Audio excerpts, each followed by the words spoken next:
یعنی کہ مواقع کے اعتبار سے. اب بالکل مثال کے طور پہ سمجھے کہ یہ ریسزم کی بات ہو رہی ہے جہاں. اب اگر اس کو جیسے کہ ہم یہ کہتے ہیں کہ کسی چیز کو بہت اسٹرانگلی کنڈیم کرنا، تو یہ تو بہت اچھی چیز ہے کہ آپ کسی ایسی چیز کو جو کہ ایک عالمی بیماری ہو، ایک عالمی وبا ہو، اس کو آپ اسٹرانگلی کنڈیم کریں. So that is appreciated. وہ تو اپریشیٹ کیا جائے گا، نہ کہ اس کے اوپر کوشچن اٹھائے جائیں گے. تو یہاں جو اللہ کے نبی صلی اللہ علیہ وسلم کر رہے ہیں وہی کر رہے ہیں کہ اسٹرانگلی کنڈیم کر رہے ہیں ریسزم کو. اب یہ تو اسٹرانگلی کنڈیمنیشن تو ہمیشہ نگیٹو ہی لفظ ہوگا نا، کنڈیمنیشن تو اپریسیشن کے تھرو ہوتا نہیں ہے. تو اب جی ہاں. یہ نگیٹو جہاں پہ کنڈیمنیشن ہے اور نگیٹو الفاظ استعمال ہوئے ہیں، اس کو ایک بازاری زبان کہنا، مطلب کہ ہمیں پرابلم ہے کہ ہم یہ کہتے ہیں کہ نبی علیہ الصلوۃ والسلام نے کبھی بازاری زبان استعمال نہیں کیا. مثال کے کئی مثالیں ہیں. مثال کے طور پہ سمجھے کہ ہم سیکشول انٹرکورس کے بارے میں پڑھتے ہیں، مہذب انداز میں پڑھتے ہیں، وہی ساری چیزیں پڑھتے ہیں جس کو کچھ لوگ جو ہے انٹیمیشن کے لیے اپنے یعنی کہ فحش استعمال کرتے ہیں. اب جیسے انڈیا میں سمجھیں کہ ایک سرس سلیل بھی آتا ہے نا، ایک میگزین ہے فحش ٹائپ کا، ایک میگزین ہے، پہلے 5 روپے میں ملا کرتا تھا، پتہ نہیں کتنے کا ملتا ہے. اس کی زبان اور آپ اپنے بایولوجی کی زبان لے، وہاں بھی انٹرکورس کی بات ہو رہی ہوتی ہے، لیکن دونوں کے اندر زمین آسمان کا فرق ہوتا ہے. جو ہماری کتاب کے اندر وہی چیز ہے اس کو ہم اپریشیٹ کرتے ہیں، لیکن جو سرس سلیل میگزین میں ہے اس کو ہم اپریشیٹ نہیں کرتے، اس سے دور رکھتے ہیں لوگوں کو کہ وہ زبان مت پڑھو نہیں تو خراب ہو جاؤ گے آپ. تو یہ ڈفرینسیشن ختم ہوا جا رہا ہے ہمارے یہاں. یا مجھے لگتا ہے کہ یہ لوگوں نے ملحدین نے جان بوجھ کے جو ہے وہ سمجھتے ہیں یہ ساری باریکیاں، اس کے باوجود وہ لوگوں کو گمراہ کرنے کے لیے اس طرح کے نقطے پیدا کرتے ہیں. نہیں، میں نہیں سمجھتا کہ ملحدین میں اتنی عقل ہوتی ہے کہ وہ اتنی باریکیوں کو سمجھیں. میں اس میں ایک چیز کا اضافہ کرنا چاہوں گا تمام احباب کی اجازت سے. وہ یہ کہ زبان کا آپ نے جیسے عاصم بھائی کہا کہ زبان کا جو فرق ہے وہ ہم لوگ نہیں سمجھتے، اپنی زبان سے دور ہوتے جا رہے ہیں. اب آپ اس میں کچھ الفاظ بتاتا ہوں کہ جس میں کیا ہے کہ پہلے زمانے میں کا جو عرف تھا، جو کلچر تھا، ان میں وہ الفاظ بالکل درست استعمال سمجھے جاتے تھے، بلکہ تہذیبی سمجھے جاتے تھے، گھروں میں بولا جاتا تھا. لیکن جیسے جیسے وقت گزرا اب وہ الفاظ نہیں بولے جاتے. اس میں لفظ شرمگاہی کو لے لیجئے. اس کا ترجمہ کیا ہے؟ یعنی مقام شرم، کہ وہ جگہ، وہ عضو جسم کا کہ جس کو انسان پبلک میں کھولتے ہوئے شرمندہ ہو جاتا ہے، اسی لیے اس کو شرمگاہ کہا گیا. لیکن اگر آپ اس لفظ کو آج کے دور میں استعمال کریں تو یہ تقریباً صریح استعمال ہوتا ہے، بطور کنایہ استعمال نہیں ہوتا. اگرچہ آپ اس کا ترجمہ دیکھیں تو بالکل ٹھیک ہے. اسی لیے اب لوگ اردو جاننے والے، اردو بولنے والے بھی اس لفظ کے بجائے انگریزی کا لفظ استعمال کرتے ہیں، پرائیویٹ پارٹ. وہ سمجھتے ہیں کہ یہ تھوڑا سا اور مزید اس کے اندر کنایا ہے، جبکہ وہ انگریزی بولنے والے نہیں ہیں لیکن یہ لفظ استعمال کریں گے. اسی طریقے سے آپ دیکھیں کہ باتھ روم وغیرہ، ٹوائلٹ کے لیے جو لفظ اردو میں استعمال ہوتا تھا پہلے، وہ ہوتا تھا پاخانہ.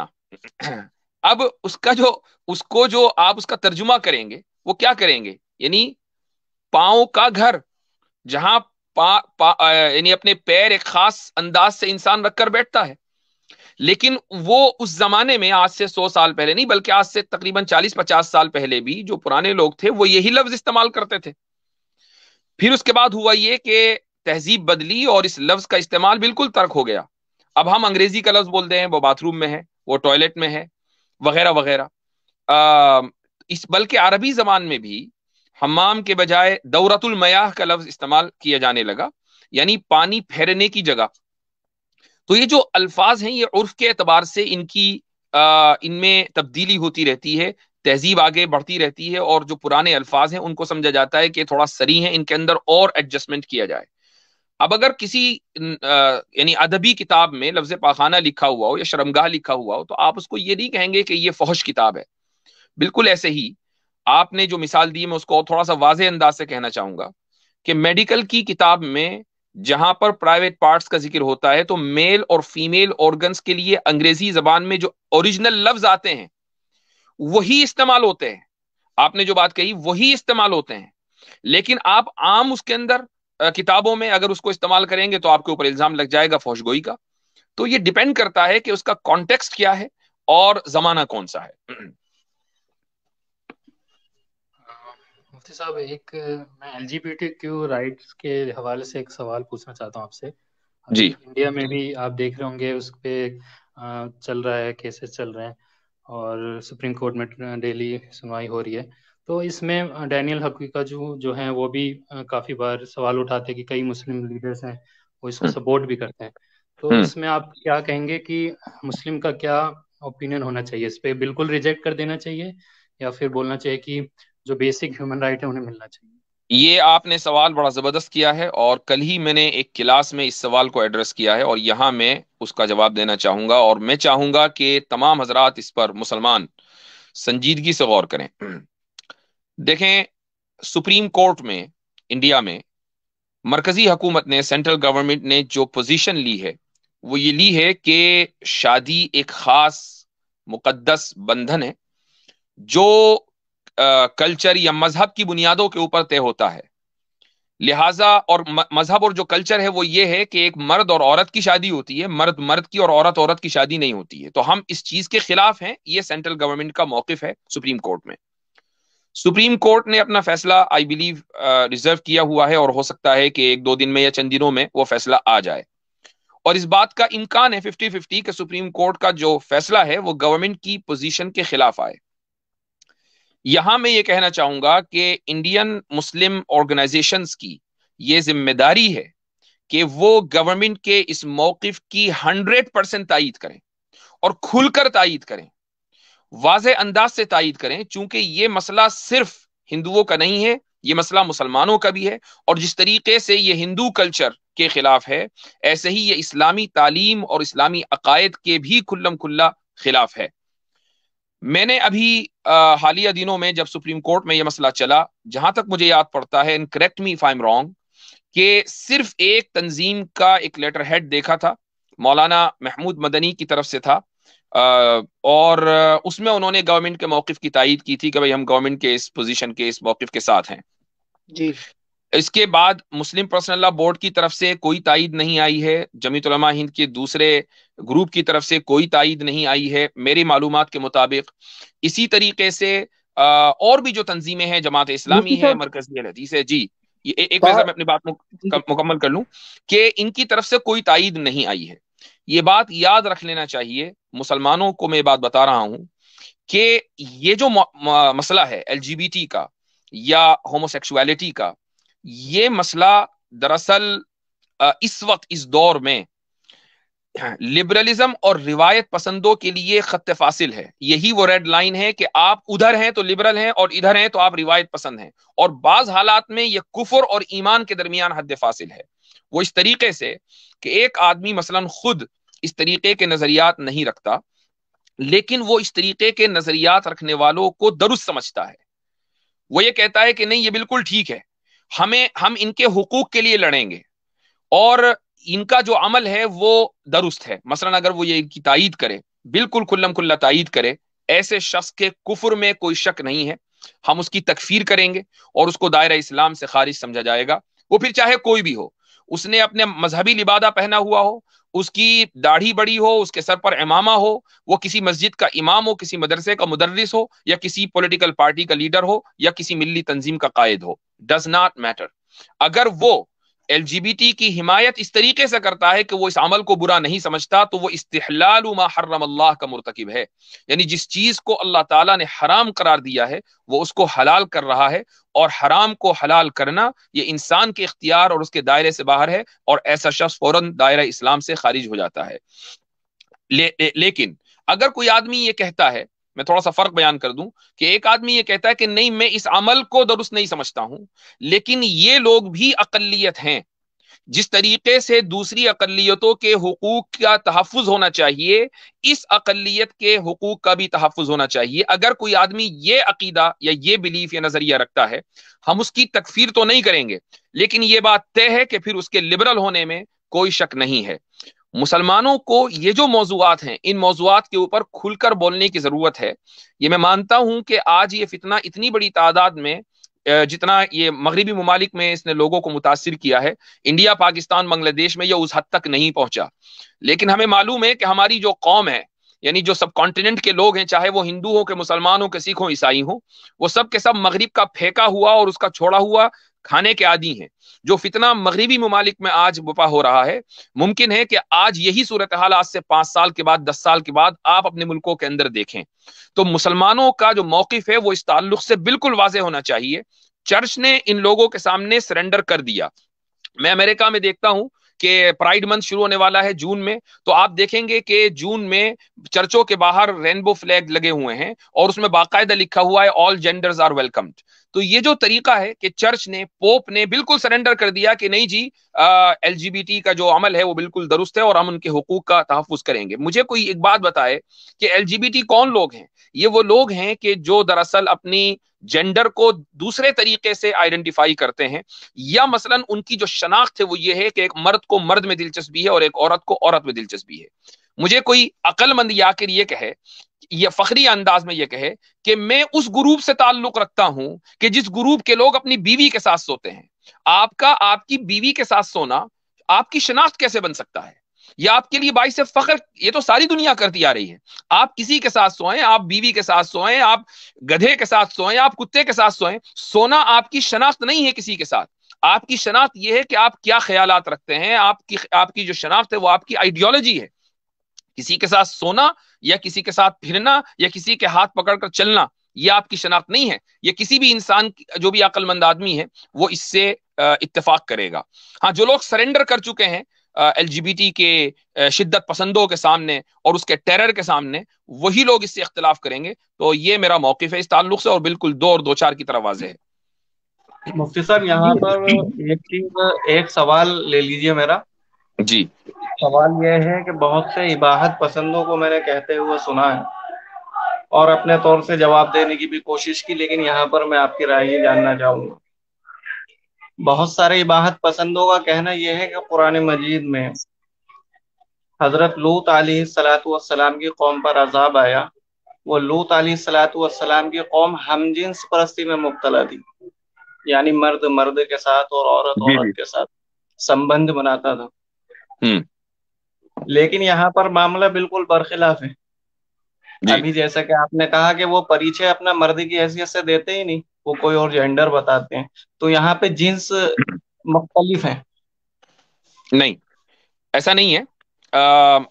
اگر آپ LGBT کا لفظ دیکھیں گے، ایک اس چیز کا مخفف ہے.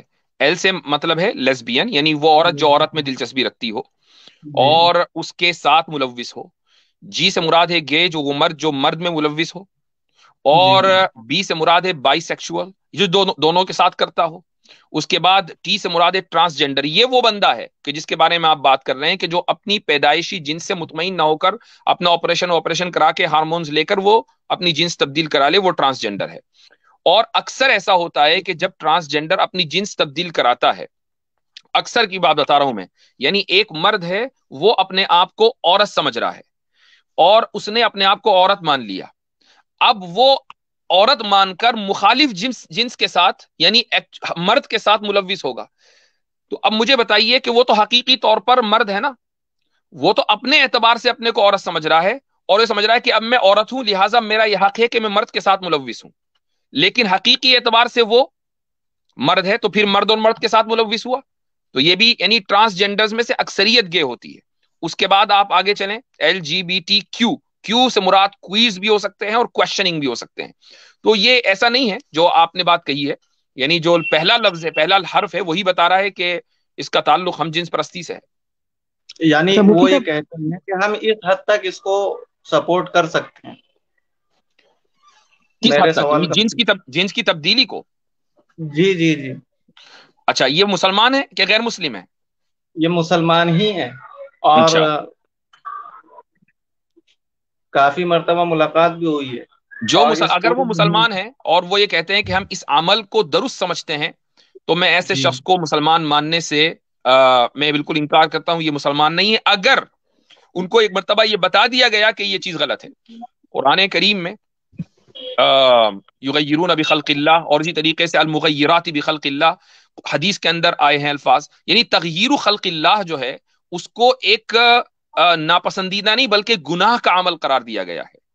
تو یہ اللہ تعالیٰ کی تخلیق کو تبدیل کرنا ہے، جنس کو تبدیل کرنا. اچھا، اس سے زیادہ مینٹل پرابلم آج تک دنیا نے نہیں دیکھی. یہ جو جینڈر تبدیل والی بات ہے، جو لوگ اپنے جینڈر کو تبدیل کرتے ہیں، چلو بھائی ٹھیک ہے، ایک آدمی نے جینڈر تبدیل کر کے مرد عورت بن گیا، عورت مرد بن گئے، چلو یہاں تک بھی تھوڑی دیر کے لیے بات سمجھ میں آ سکتی ہے. آپ کو پتا ہے 2023 کی جو اپڈیٹڈ لسٹ ہے اس میں جینڈرز کی تعداد کتنی ہے؟ 105. تو یعنی جینڈر تبدیل کر کے 105 آپشنز ہیں آپ کے پاس کہ آپ یہ بن جائیں، یہ بن جائیں، یہ بن جائیں. میں بھی کل ایک کلاس میں حوالہ دے رہا تھا ایک پروگرام کا، ڈاکٹر فل ایک پروگرام آتا ہے، اس میں ایک عورت بیٹھی ہوئی تھی، تو وہ عورت نے اپنے آپ کو بلائنڈ کر لیا، اور اس نے لوگوں نے پوچھا، ڈاکٹر نے پوچھا کہ بھائی تم نے اس کو اپنے آپ کو بلائنڈ کیوں کیا؟ تو وہ کہنے لگی کہ مجھے ایسا لگ رہا ہے کہ مجھے بلائنڈ ہی پیدا ہونا چاہیے تھا. تو میں ہمیشہ سوچتی تھی کہ میں بینا کیوں پیدا ہو گئی، مجھے تو نابینا ہونا چاہیے تھا. تو آخر میں نے جو بلیچ ہوتا ہے کپڑے دھونے کا وہ اپنی آنکھ میں ڈال لیا اور میری آنکھ کی روشنی چلی گئی، میں بہت خوش ہوں. تو مجھے فیل ہو رہا تھا ایسا، یہ جو فیلنگ ہے اس کی وجہ سے وہ اپنی آنکھ کھو بیٹھی. تو ڈاکٹر نے اس سے کہا کہ کوئی ریگریٹ؟ تو وہ کہنے لگی کہ مجھے اس بات پر ریگریٹ ہے کہ میں نے بڑی تکلیف کے عمل سے اپنی بینائی کھوئی ہے. آسان عمل بھی ہو سکتا تھا، لیکن جو اس وقت میری کنڈیشن ہے اس میں بہت خوش ہوں. کتنی بڑی ایک پوری کمیونٹی ہے جو اپنے آپ کو جانور آئیڈینٹیفائی کرتی ہے، جو کہتی ہے ہم گدھے ہیں، کتے ہیں. بتائیے کہاں تک جائیں گے آپ ان کے ساتھ؟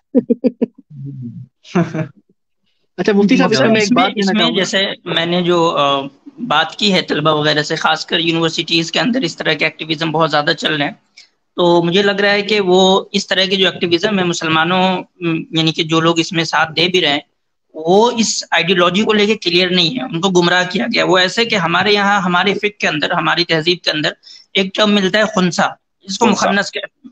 تو یہ لوگ کیا کرتے ہیں کہ ٹرانسجینڈر کو کہہ دیتے ہیں کہ یہ تو ہمارے یہاں پہلے سے چلا رہا ہے، خنثی چلا رہا ہے، مخنث ہے. یہ کوئی مطلب نئی چیز نہیں ہے، اس کا تو یعنی کہ سپورٹ ہمیشہ سے ہم کرتے آئے ہیں، اس کے حقوق کی بات تو ہمارے فقہ میں بھی کی گئی ہے وغیرہ وغیرہ. تو یہ مطلب ایک دھوکہ ہے. ٹرانسجینڈر ایک بالکل الگ چیز ہے، مخنث یا خنثی کی جو اصطلاح ہے ہمارے یہاں یا جو ان کے بارے میں جو بھی باتیں بیان کی گئی ہے وہ بالکل الگ چیز ہے. تو یہ دونوں کیا کرتے ہیں، جو لوگ ایکٹیویزم میں ہیں وہ گڈ مڈ کر دیتے ہیں ان کو، اور پھر اس طرح سے ورگلا کے اکثر سے جو میری باتیں ہوئی ہے وہ یہی ہے کہ وہ کہتے ہیں ٹرانسجینڈر تو وہی جو مخنث ہوتے ہیں وہ ہوتا ہے. تو ان کو اس کے اوپر ایجوکیٹ کرنے کی ضرورت ہے کہ نہیں، ہمارے یہاں جو خنثی کا کانسیپٹ ہے مخنث کا وہ بالکل الگ ہے، اور یہ جو ٹرانسجینڈر بتایا جا رہا ہے یہ بالکل الگ ہے، یہ ایگزسٹ نہیں کرتا. مفتی صاحب میں اسی پہ بولنے والا تھا کہ مسئلہ یہاں پہ یہ ہو رہا ہے. سب سے پہلے تو یہ کہ بار ایسوسیشن آف انڈیا ہے، اس نے بھی لیٹر لکھ کے دیا ہے سپریم کورٹ کو، چیف جسٹس کو، جو 5 رکنی بینچ ہے اس کا جو اس کو سن رہا ہے، کہ 99% of Indian population will resist اگر آپ نے کسی ان کے حق میں جو ہے یہ بولا. اب تھوڑا میں لوگوں کی اس کی انفارمیشن کے لیے بتا دوں، اب جو ججز ہیں وہ وہاں پہ پریشان ہو رہے ہیں. وہ یہ کہہ رہے ہیں کہ ہمیں جو LGBTQ والے ہیں ان کا یہ مقدمہ ہے کہ ہمیں کوئی میرج رائٹس ریچول کے لیے نہیں چاہیے. وہ یہ کہہ رہے ہیں کہ ہمیں مسئلہ آتا ہے انشورنسز میں، رینٹس میں، یا پراپرٹی خریدنے میں، یا کہ وہ یہ کہتے ہیں کہ میرے مرنے کے بعد اگر میں کوئی لیسبین ہوں تو میری جو پارٹنر ہے اس کو انہیریٹنس کیسے ملے گی. تو اس پہ وہاں پہ جو ہے ابھی وہ ایک پرابلم چل رہا ہے.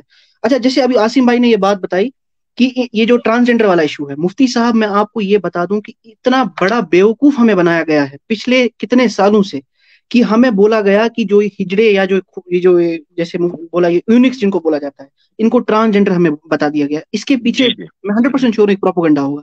اس کو باضابطہ انٹرسیکس کہا جاتا ہے اور میکسیمم لوگوں کو نہیں پتا ان کے بارے میں. ان میں کنڈیشنز ہوتی ہیں، یا تو یہ ایمبیگوس جینیٹیلیا سے پیدا ہوئے ہوتے ہیں، یعنی ان کا جو جینیٹیلیا ہوتا ہے، جو ان کے شرمگاہ ہوتی ہے وہ ایک ایمبیگوس ہوتی ہے اسٹیٹ، یا ان کی کوئی جینیٹک پرابلم ہوتی ہے، ٹرنر سنڈروم آتا ہے، اس میں کلنفلٹر سنڈروم آتا ہے، ان کے کروموزوم جو ہے وہ ڈفرینٹ ہوتے ہیں.